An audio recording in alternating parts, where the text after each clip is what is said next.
Hi, my name is Brian Howard, and I am the Executive Director of the Spellman Museum of Stamps and Postal History on the Regis College campus in Weston. Welcome to our February 2024 update. We're glad to be back on the air, having missed the January taping due to a power failure resulting from the storms that passed through the area last month. We came in to water in our basement, but fortunately, none of our collections were harmed. Due to the efforts of the Regis College facilities crew and the Weston Fire Department, we were quickly back online. Thanks, folks. It was a busy 12 months for the Spellman, highlighted by a return to regularly scheduled monthly programming. Our partnerships with Noble Spirit of New Hampshire, the Highland Street Foundation, and the Weston Cultural Council helped us serve thousands of visitors of all ages. Likewise, our relationship with the Waltham Stamp Club continues to be strong and fruitful for both organizations. In 2023, museum representatives completed over 100 collection evaluations, providing this valuable service to stamp collectors and their families. And in September of last year, I came aboard as the museum's new executive director. I want to thank my predecessor, longtime Weston resident Joe Mullen, who ran the museum for several years. Joe has remained on as our public affairs director. In January, the museum was notified that it had been awarded a grant from the Weston Cultural Council for its Stamps Come Alive programming, details of which will be discussed later in the update. The Weston Cultural Council has supported this important and impactful effort for several years.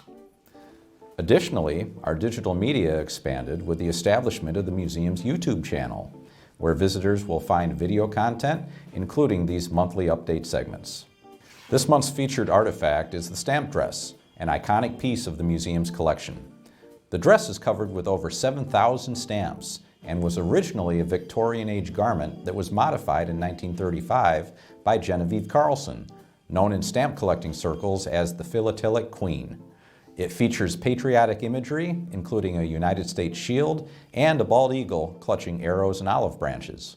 Appropriately, the shield is comprised of the red 1894 George Washington 2-cent stamp and the blue Washington 2-cent revenue stamp, originally designed in the 1860s, while the eagle's body was created from the brown 4-cent Abraham Lincoln stamp of 1894. Miss Carlson modeled this dress and other ones like it during the 1930s.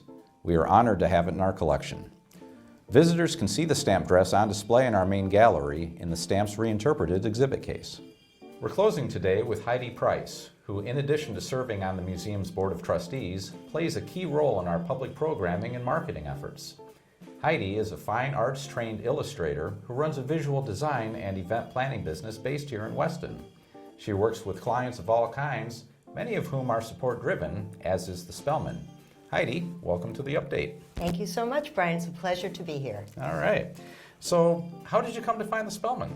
Like so many, I had the privilege of inheriting my father's collection. He was a lifelong stamp collector and had actually 46 pristine binders of U.S. stamps. So when he passed away, little did I know, 4.3 miles away from my Weston home was the Spellman Museum of Stamps and Postal History.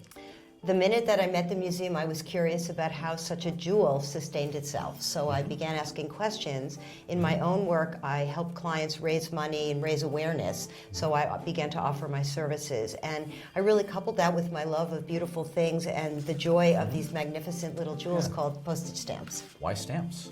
Well, I love letters and I love objects that are artful, and every single stamp is its own unique piece of art.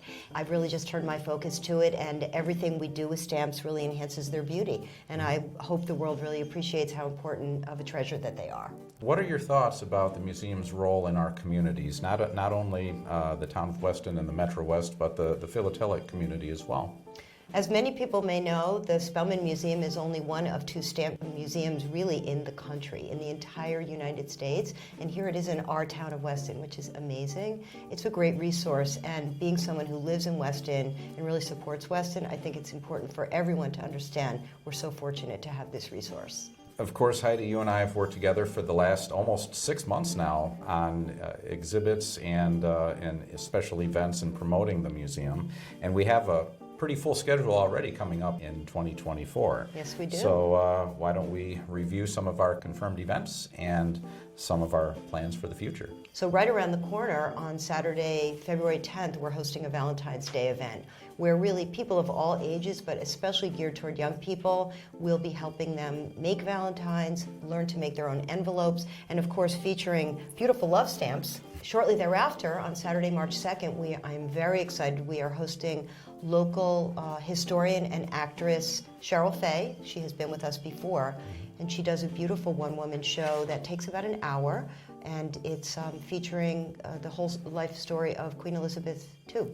And she will be coming to the museum at 11 o'clock on March 2nd, and we expect a full house for her performance. The following week, we have a postcard collector's show. Yes, we do. We have several postcard dealers, local and regional, who are excited to set up shop at the museum, and we are simply opening our doors for them to, again, extend the concept of postage, postal history, and stamps to the art and obsession of postcards, which many people have. So the public is welcome to come, and that is a shopping event for people, and we're looking forward to welcoming that community in. And I think our last confirmed program for the spring is The Joys of Nature. Exactly, and this is right before school vacation begins on April 13th, and another local treasure, Joy Marzoff, is coming, and she brings small but really unique animals and beings and creatures into the museum, and we share those with the young people and people of all ages, and she gives us lots of history about the animals, and we absolutely have stamp and various frames that connect the content to postage stamps, which is exciting.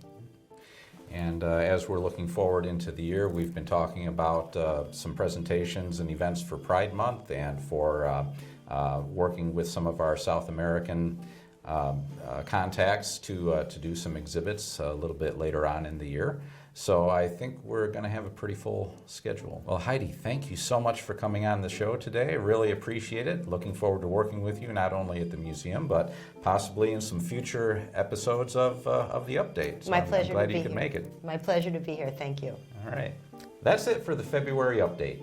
We at the Spellman Museum thank you for your interest and wish you all the best for a safe and warm winter in the Metro West.